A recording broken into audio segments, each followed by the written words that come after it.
السلام عليكم ورحمة الله magacaygu ah Mr. Adi Mola ku soo dhawaada warkii qarniga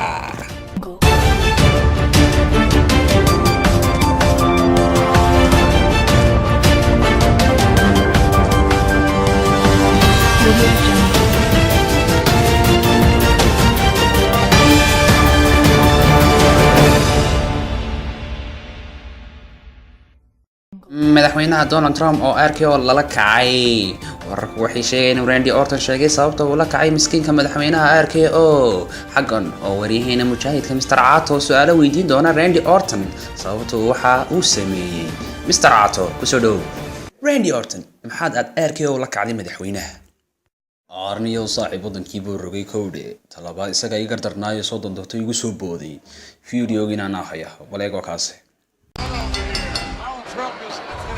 he is not familiar with. This is not real estate. This is the WWE. Oh no!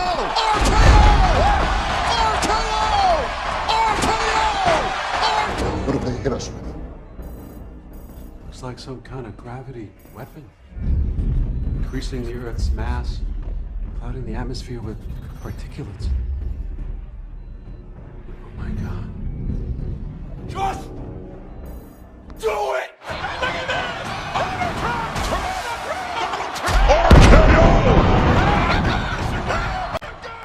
arwalaalayaal maxaa dhacay yaa de maxaa dhacay ilaahay aanu naxariisan doona Trump arwararkeena dawsaas ku dhan yahay saa iyo maca salaama peace